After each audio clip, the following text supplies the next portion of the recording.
Hello guys, welcome back to my channel. আজকে তোমাদের সাথে আমি শেয়ার করব মুগ মাসাল্লাম। তো এটা খুবই একটা ফেমাস ডিশ। তো এটা কীভাবে করলাম আর কী লাগলো সেটি তোমাদের সাথে শেয়ার করলাম, তোমরা স্কিপ না করে দেখে নাও। তো আমি একটা ফুল বডি চিকেন নিয়ে নিয়েছি, তার সাথে আমি সোয়া সস দিয়ে দিলাম। এবার আমি একটু নুন দিলাম, তার সাথে আমি হলুদের গুঁড়ো দেবো, আর দেবো আমি লঙ্কার গুঁড়ো। এরপর আমি কাশ্মীরি লঙ্কাটাও ইউজ করব, এটা পরে করছি।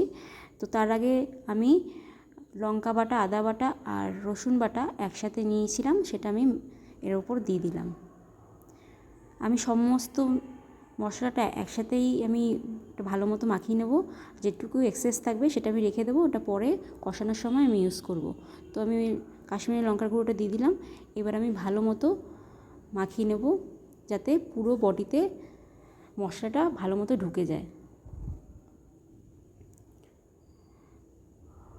সয়া সসটা দিলে মাংসটা খুব ভালো মতো নরম হয়ে যায়, তো যাতে সেদ্ধটা করতে সমস্যা না হয়।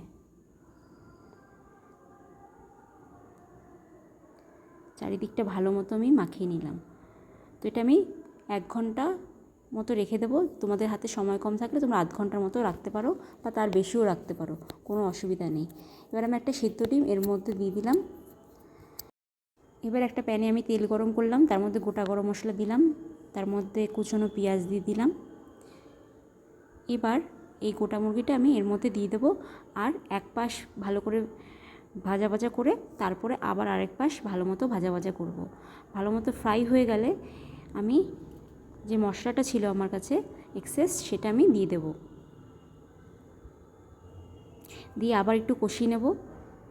কষানো হয়ে গেলে আমি এর মধ্যে একটু জল দিয়ে দেব। দেখতে পাচ্ছ আমি জল দিয়ে দিয়েছি। এটা আমি আগের থেকেই গরম করে রেখেছিলাম জল, তোমরা গরম জলই দেবে এর মধ্যে। তারপর আমি এটা ঢাকনা দিয়ে সেদ্ধ হতে দেব। লাস্টে নামানোর আগে আমি এর মধ্যে একটু চিনি দিয়ে দেব। তো ব্যাস, আমার রান্না কমপ্লিট। দেখতে পাচ্ছ যে আউটকামটা কেমন এসছে, খুবই ভালো হয় খেতে। তোমরা চাইলে একবার ট্রাই করতেই পারো। তো কেমন লাগলো আমার রান্নাটা অবশ্যই কিন্তু লাইক কমেন্ট করে জানাতে ভুলো না।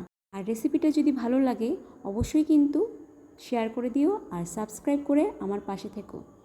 তো আজকের মতো টাটা, দেখা হবে তোমাদের সাথে অন্য কোনো ভিডিওতে।